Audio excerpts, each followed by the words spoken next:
পরিচয় দেয়।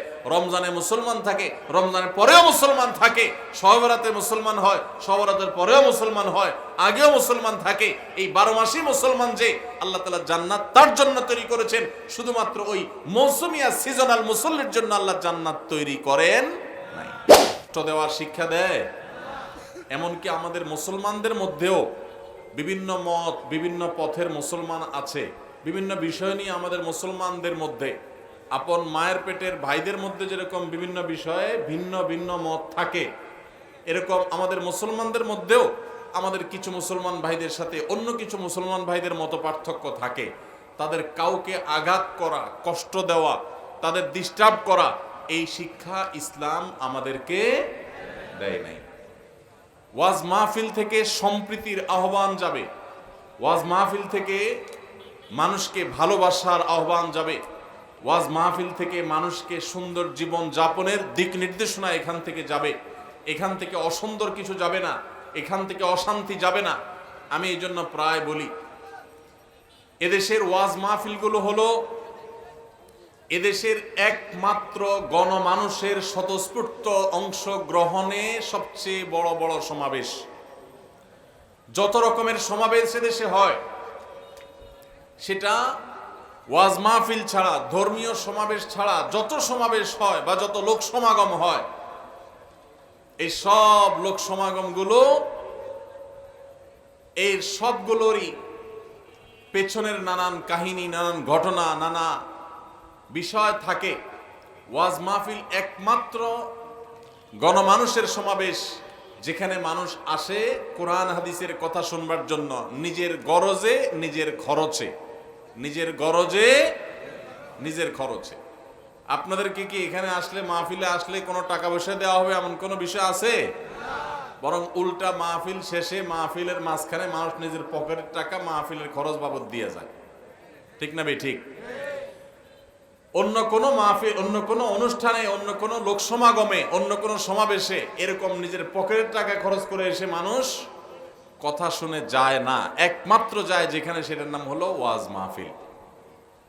ভাইরা আমার, হাজার হাজার মানুষের সমাবেশ সামলানোর জন্য আমাদের পুলিশ প্রশাসনের ভাইদের কোনো কষ্ট করতে হয় না, তাদের কোনো টেনশন করা লাগে না। অথচ অন্য সাধারণ কোনো মেলা হলে, অন্য কোনো অনুষ্ঠান হলে, দুনিয়াবি কোনো প্রোগ্রাম হলে, সেখানে দেখা যায় 200 জন মানুষ হলে 50 জন পুলিশ লাগে নিয়ন্ত্রণ করার জন্য। সারা দেশে শত শত হাজার হাজার ওয়াজ মাহফিল হয়, কোন কোন মাহফিলে লক্ষ লক্ষ মানুষ হয়। এই লক্ষ লক্ষ মানুষ গন্ডগোল লেগে, মারামারি লেগে, দাঙ্গা সৃষ্টি হয়ে, হাঙ্গামা হয়ে 5 জন 7 জন মারা গেছে, 10 জন মারা গেছে, আহত নিহত হয়েছে, এরকম কোন ঘটনা আজ পর্যন্ত আপনারা শুনছেন? তাহলে ওয়াজ মাহফিলগুলো হলো শান্তির প্রতীক, ওয়াজ মাহফিলগুলো হলো সম্প্রীতির প্রতীক। এখান থেকে মানুষকে সুন্দরের পথে আহ্বান জানানো হয়, ঠিক কিনা বলেন? আল্লাহ তাআলা আমাদের সবাইকে সেরকম একটি আদর্শ মাহফিল শেষ করার তৌফিক দান করুন। ভাইরা আমার, আমরা মূল বক্তব্য শুরু করার আগে একটা আহ্বান করতে চাই। স্টেজের আশেপাশে যে যে হন না কেন, মেহেরবানি করে উঠা বসা চলাফেরা বন্ধ করতে হবে, হাঁটাহাঁটি বন্ধ করতে হবে, কথাবার্তা বন্ধ করতে হবে, মোবাইল সাইলেন্ট থাকবে। কোনো কল আসলে মেহেরবানি করে যেন মোবাইল না বাজে। একান্ত প্রয়োজন হলে উঠে গিয়ে কথা বলে আসবেন, কারণ আশেপাশ থেকে সাউন্ড হলে কথা বলা যাবে না, মনোযোগ নষ্ট হয়ে যাবে। এজন্য আমরা সবাই মেহেরবানি করে মনোযোগ দিয়ে কথা শুনি এবং মোবাইলগুলো সাইলেন্ট করি এবং সবাই পিনপতন নীরব হয়। আল্লাহ আমাদের সবাইকে তৌফিক দান করুন, বলুন আমিন।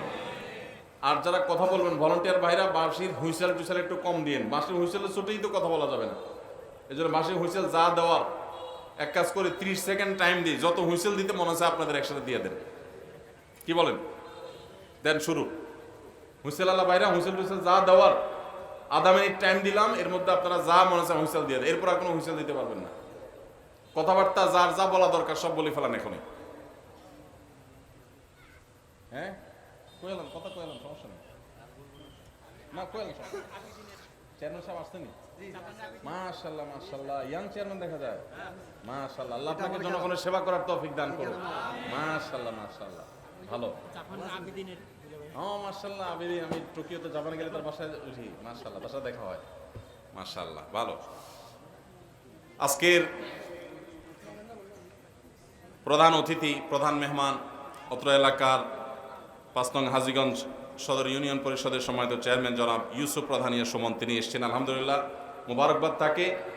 আল্লাহ রাব্বুল আলামিন তাকে কোরআন এবং হাদিসের জন্য, মানুষের কল্যাণে এবং সর্বস্তরের মানুষের উপকারে তাকে আল্লাহ তাআলা কাজ করার তৌফিক দান করুন।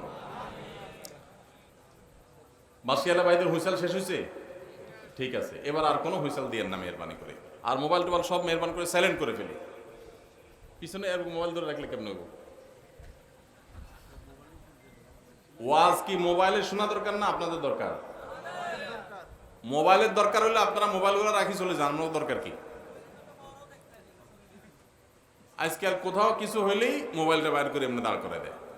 হেদায়েত কি মোবাইলের দরকার না আপনার দরকার? তাহলে মোবাইল বাইর করে রাখছেন কেন? মনোযোগ দিয়ে শুনেন, একসাথে দুই কাম হয় না তো। আপনি ধরে রাখলে মনোযোগ দিয়ে তো কথা শুনতে পারবেন না। তো মনোযোগ দিয়ে কথা শোনার দরকার আছে না নাই? মাশাআল্লাহ, আল্লাহ আমাদেরকে তৌফিক দান করুন। সম্মানিত উপস্থিতি, আমি কোরআনে কারীমের একটি গুরুত্বপূর্ণ অথচ আকার এবং আয়তনে ছোট্ট আয়াত তেলাওয়াত করেছি। এই আয়াতকে সামনে রেখে আমি কিছু কথা বলতে চাই। আয়াতের পাশাপাশি নবী আলাইহিস সালামের অত্যন্ত মহামূল্যবান একটি হাদিস আপনাদের সামনে পেশ করেছি। এই আয়াত এবং হাদিসকে সামনে রেখে ইনশাআল্লাহ কিছু কথা আরজ করব। আল্লাহ তাআলা সে কথাগুলো অনুযায়ী আমাকে, আপনাদের সবাইকে আমলের তৌফিক দান করুন। ভাইরা আমার, আমরা মাত্রই রমাদান মাস শেষ করলাম।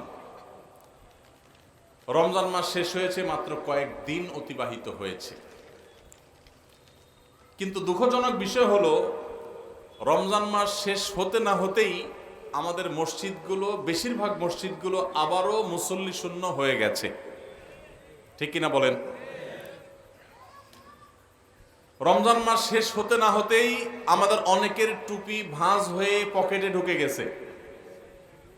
আগামী রমজানের আগ পর্যন্ত সেটা আর ভালোভাবে খুলবে না। রমজান মাস শেষ হতে না হতেই আমাদের অনেকের কোরআনে মাজিদগুলো আমরা বন্ধ করে ওইটাকে গিলাবদ্ধ করে বক্সে তুলে রেখে দিয়েছি। আবার হয়তো এক রমজানের আগে, আগামী রমজানের আগে আর হয়তো অনেকের খোলার তৌফিক নসিব হবে না। এই যে রমজান মাস চলে গেলে আমাদের মসজিদে যাওয়া বন্ধ হয়ে যায়, নামাজ পড়া বন্ধ হয়ে যায়, দান সাদকা কমে যায়, অন্য সব কিছু বন্ধ হয়ে যায়, এটা কোরআন এবং হাদিসের দৃষ্টিতে কতটা ভালো কাজ, বা এটা আদৌ ভালো কাজ কিনা, আমরা সে বিষয়টি আজকে একটু আলোচনা করার চেষ্টা করি। ভাইরা আমার, আমি যে আয়াত পড়েছি, আল্লাহ সুবহানাহু ওয়া তাআলা সেই আয়াতে বলেছেন, ওয়া'বুদ রাব্বাকা হাত্তা ইয়াতিয়াকাল ইয়াকিন। আমাদের প্রিয় নবী সাল্লাল্লাহু আলাইহি সাল্লামকে আল্লাহ তাআলা বলেছেন, আপনি আপনার রবের ইবাদত করুন। আপনি আপনার রবের ইবাদত করুন কতদিন পর্যন্ত? রমজান শেষ হওয়া পর্যন্ত। আল্লাহ বলেছেন হাত্তা ইয়াতিয়াকাল ইয়াকিন। আল ইয়াকিন আয়াল মউত। মৃত্যু আসার আগ পর্যন্ত আপনার রবের ইবাদত করতে থাকেন, করতে থাকেন, করতে থাকেন। এখানে কোনো প্রকার বিরতি চলবে না। ইবাদতে কোনো বিরতি আছে? যে নামাজ পড়ছেন, ঠিক আছে, এক সপ্তাহের জন্য ছুটি, নামাজ না পড়লেও চলবে, ঘুমান, সুযোগ আছে কোনো? আল্লাহ রাব্বুল আলামিন তার হাবিবকে, তার প্রিয় রাসূল সাল্লাল্লাহু আলাইহি সাল্লামকে বলছেন, আপনি আপনার রবের ইবাদত করতে থাকুন কতদিন পর্যন্ত? মৃত্যু আসার আগ পর্যন্ত। তাহলে ইবাদত, নামাজ কি শুধু রমজান পর্যন্ত না মরণ পর্যন্ত? তাহলে আমরা যারা রমজান মাস পর্যন্ত নামাজ পড়ছি, রমজানের পরে আর মসজিদে যাই না, তাহলে কি তারা এই আয়াতের উপর আমল করলাম না আয়াতের খেলাফ করলাম? ভাইরা আমার, আরবের একজন বড় আলিম, একজন বড় স্কলার, তিনি অত্যন্ত মূল্যবান একটি কথা বলেছেন। সেটা কি? সেই কথা হলো, ভাই কোত্থেকে আসছেন আপনি এখন বলেন? মোবাইল দিচ্ছেন, আবার এটা দিচ্ছেন, এগুলো তো খুবই ডিস্টার্বিং কথা। এতক্ষণ কোথায় ছিলেন আপনি? সাংবাদিক মানুষ দেখেই তো ওনারটা রাখলাম, নাহলে তো রাখতামই না। ঠিক আছে, সাংবাদিক তো আরো আগে আসা দরকার ভাই। এতক্ষণ সংবাদ কে দিবে? আপনি তো পরে আসছেন। আচ্ছা, ঠিক আছে, thank you so much, thank you, জাযাকাল্লাহ খাইর। জি ভাই, তো যেটা বলছিলাম, আল্লাহ রাব্বুল আলামিন আমাদেরকে যে ইবাদত করতে বলেছেন মৃত্যু পর্যন্ত, এই প্রসঙ্গে এই যে রমজানে অনেকে ইবাদত করেন, রমজানের পরে আর মসজিদে যান না, নামাজ কালাম ছেড়ে দেন, এই প্রসঙ্গে আরবের একজন বড় আলেম, একজন বিখ্যাত স্কলার, তিনি মূল্যবান একটা কথা বলেছেন। কি কথা? তিনি বলেছেন, যারা রমজান মাসের পুজো করে, ইবাদত করে কাকে? রমজান মাসকে। খেয়াল করি আমরা, যারা ইবাদত করে কাকে? রমজান মাস এটা আল্লাহর একটা সৃষ্টি।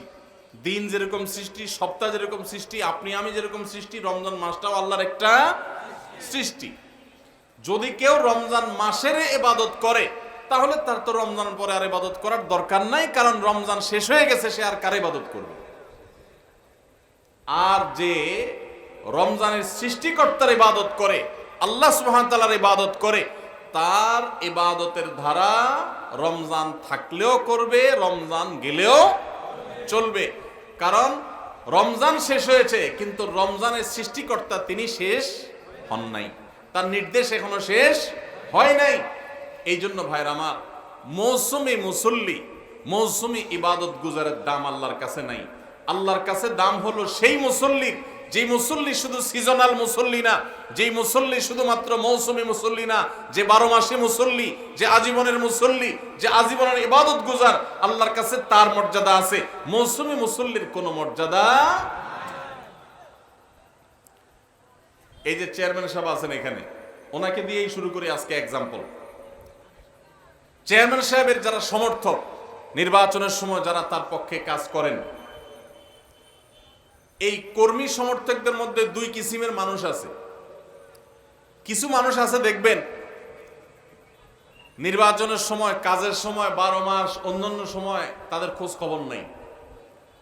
সরকারি রিলিফ টিলিফ আসলে দেখবেন যে তারা চেয়ারম্যান সাহেবের অফিসের আশেপাশে ঘুরঘুর করে, আছে না নেই? উদ্দেশ্য কিছু নিয়ে একটু পায়। কাজের সময় কিন্তু তারা চেয়ারম্যান সাহেব পায় না। আবার অনেকে আছে যে সব সময় সে যে কোনো ভালো কাজে, দরকারি কাজে সে সবার আগে থাকে, সামনে থাকে। এই লোকটা যে সব সময় সামনে থাকে, সব সময় কাজে থাকে, চাইলেও করে না চাইলেও করে, রিলিফের মধ্যে যদি তার জন্য ন্যায্য কোনো হক পাওনা থাকে, তো চেয়ারম্যান সাহেবের কাছে না চাইলেও তার জন্য রেখে দিবে, ঠিক না ঠিক?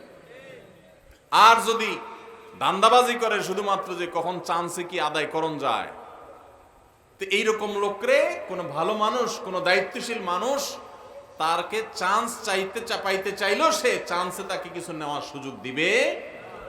ঠিক একইভাবে আপনি রমজান মাস আসছে তখন ইবাদত করছেন, শবে বরাত আসছে তখন ইবাদত করছেন, আর 12 মাস ইবাদত বন্দি করে কোনো খোঁজ খবর রাখেন নাই, আপনি আল্লাহর খাঁটি বান্দা হতে পারবেন না। আল্লাহর খাঁটি বান্দা হতে হলে শুধু রমজানে ইবাদত করলে চলবে না ভাই আমার। আমাদের দেশে বেশিরভাগ মুসলমান আমরা মৌসুমি মুসল্লি। মৌসুমি মুসল্লির জন্য জান্নাত তৈরি হয় নাই ভাই। জান্নাত আল্লাহ সুবহানাহু ওয়া তাআলা সৃষ্টি করেছেন আজীবনের মুসল্লির জন্য, আজীবনের ইবাদত গুজার মানুষের জন্য। মসজিদে আপনি মুসলমান, বাজারে আপনি বেঈমান। মসজিদে আপনি মুসলমান, দোকানে আপনি বেঈমান। মসজিদে আপনি মুসলমান, আপনার বিবির সাথে, স্ত্রীর সাথে, ফ্যামিলির সাথে, পরিবার সদস্যদের সাথে আপনি মুনাফিকের মতো, ফাসিকের মতো, বেঈমানের মতো, খারাপ মানুষের মতো আচরণ করেন, আপনি খাঁটি মুসলমান না। মুসলমান সে যে মসজিদেও মুসলমান, বাজারেও মুসলমান, দোকানেও মুসলমান, অফিসেও মুসলমান, কাজের ক্ষেত্রে মুসলমান, ফ্যামিলিতে মুসলমান, রাস্তাঘাটে মুসলমান, বাসে যখন যায় মুসলমান, সবার সাথে লেনদেন কাজ কারবারে মুসলমান, কথাবার্তায় মুসলমান, কেনা বেচায় মুসলমান, বাকি নিলে মুসলমানের পরিচয় দেয়, আবার হাওলাত নিলে মুসলমানের পরিচয় দেয়, কাজ কারবারে, আচার আচরণ সব ক্ষেত্রে মুসলমানের পরিচয় দেয়। রমজানে মুসলমান থাকে, রমজানের পরেও মুসলমান থাকে, শবে বরাতে মুসলমান হয়, শবে বরাতের পরেও মুসলমান হয়, আগেও মুসলমান থাকে। এই 12 মাসই মুসলমান যে আল্লাহ তাআলা জান্নাত তার জন্য তৈরি করেছেন, শুধুমাত্র ওই মৌসুমিয়া সিজনাল মুসল্লির জন্য আল্লাহ জান্নাত তৈরি করেন নাই। প্রিয় নবী সাল্লাল্লাহু আলাইহি ওয়াসাল্লামের একটা হাদিস আমি পড়েছি। তার হাদিসের ভাষ্য হলো, আহাব্বুল আ'মালি ইলাল্লাহি আদওয়ামুহা ওয়া ইন ক্বাল। আল্লাহর কাছে সবচেয়ে প্রিয় আমল কোনটা জানেন ভাই? সবচেয়ে পছন্দের আমল সবচেয়ে পছন্দের আমল হলো আমাদের আল্লাহ সবচেয়ে খুশি হন যদি বান্দা কোনো আমল, কোনো ভালো কাজ কন্টিনিউয়াসলি করে যায়, নিয়মিত করে। এই আমলটা আল্লাহ অনেক পছন্দ করেন। একজনের রমজানে কোরআন এক খতম দিছে, মাশাআল্লাহ, প্রতিদিন এক পারা করে পড়ে 30 দিনে 30 পারা খতম দিয়ে ফেলছে, কিন্তু রমজানের পরে আর উনি কোরআন হাতে ছুঁয়েও দেন, ধরেও দেখেন নাই। আরেকজন রমজান ভরে কোরআন খতম দিতে পারেন নাই, প্রতিদিন পড়ছে, মাশাআল্লাহ 2-5 পৃষ্ঠা করে পড়ছে। রমজানের পরেও সে কোরআন পড়ছে, হয়তো রমজানের মতো এত বেশি পড়তে পারে নাই, রমজান ইবাদতের মাস হিসাবে একটু বেশি পড়বে, এটাই স্বাভাবিক। রমজানের পরেও পড়ছে, পরিমাণে ততটা না হোক, অল্প হলেও পড়ছে, 10 আয়াত 5 আয়াত করে পড়ছে, আধা পৃষ্ঠা করে পড়ছে, সারা বছরই একটু একটু করে হলেও পড়ছে। এই পড়াটা আল্লাহর কাছে বেশি প্রিয় রমজানে এক খতম কেন 5 খতম দেওয়ার চাইতে। কথা বুঝেন নাই? একজনে একসাথে অনেক টাকা দান করে দিছে, আর জীবনে কোনো খোঁজ খবর নেই নেই। এই দানের সওয়াব আছে, মর্যাদা আছে, ঠিক আছে, কিন্তু যে নিয়মিত একটু একটু করে দান করে, হয়তো এক সময় বেশি দেয়, আরেক সময় কম দেয়, সব সময় একরকম দিতে পারে না। রমজানে একটু বেশি দান করছে, কিন্তু রমজানের পরে একটু একটু হলেও রমজানের দানের ধারাটা ধরে রাখছে। এই দানের ধারা ধরে রাখতে পারলো যে, নিয়মিত করলো যে, এই ইবাদতটা, এই দানটা আল্লাহর কাছে ওই অন টাইম দানের চাইতে বেশি উত্তম, বেশি ফজিলত করবে। তাহলে কি শুধু রমজান ইবাদত করব, না রমজানের পরেও করব? ইনশাআল্লাহ। আওয়াজে তো আস্তে আস্তে ব্যাপার কি? আপনারা নিয়তি করে দিয়েছেন না ভাই আবার রমজানের আগে আর মসজিদে ঢুকতেছি না, এরকম নাকি? আল্লাহ আমাদের সবাইকে 12 মাসে মুসল্লি হওয়ার তৌফিক দান করুন। আল্লাহ আমাদের সবাইকে খাঁটি মুসলমান হওয়ার তৌফিক দান করুন। ভাইরা আমার, শুধুমাত্র রমজানে মুসলমানের পরিচয় দিলে হবে না, 12 মাস মুসলমানের পরিচয় দিতে হবে। আমাদের প্রিয় নবী সাল্লাল্লাহু আলাইহি ওয়াসাল্লাম তিনি রমজান মাসে যেরকম রোজা রাখতেন, রমজানের বাইরেও কিন্তু রোজা রাখতেন। আমরা রোজা বলতে শুধু রমজান মাস বুঝি, রমজান মাসের বাইরে রোজা আছে না নাই? রমজান মাসের বাইরে কখন কখন, কোন কোন সময় রোজা রাখা লাগে, সুন্নাত রোজা কখন কখন রাখা লাগে, এটা